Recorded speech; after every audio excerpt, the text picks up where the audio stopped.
Now, the name we continue to hear through all of this, as we often do in these events, is Osama bin Laden. Even with the little evidence that many have speculated that only bin Laden could have done this. USA Today's Jack Kelly has new information this evening on the possible bin Laden sites that could be targeted for attack by the U.S. Jack, what do you know?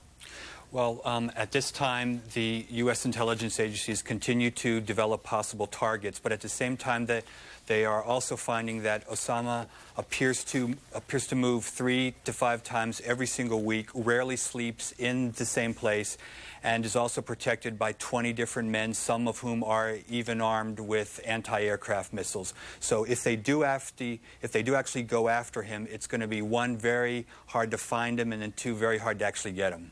Jack, U.S. officials said today they believe that there were 4 different cells responsible for these attacks. All of these groups could have been coordinated by bin Laden?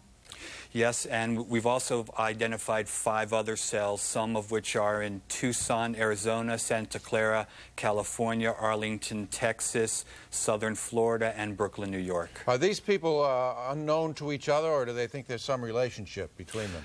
Apparently, they all work on different aspects of any possible bombing plot. At the same time, one of their main goals is to funnel funds back to Osama bin Laden through Middle Eastern countries, through European countries, to possibly fund future terrorist attacks. Now, in Afghanistan, the Taliban are already warning, don't try to hit us because you could cause trouble. What does that signify to you?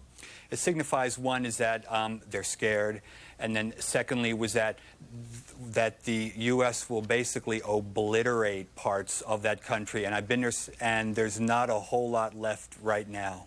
Hey, Jack, NATO today said that it considered this attack an attack on the entire alliance. What does that do for the United States? That's their attempt, basically, to build support for any possible attack. At this point, most of the Western allies have come to the side of the U.S. government and said, if you are going to retaliate using F-16s, using cruise missiles, we shall also join in. All right, Jack Kelly, thank you very much, sir. Appreciate Thanks, it. He looks tired. I know he's been working really hard.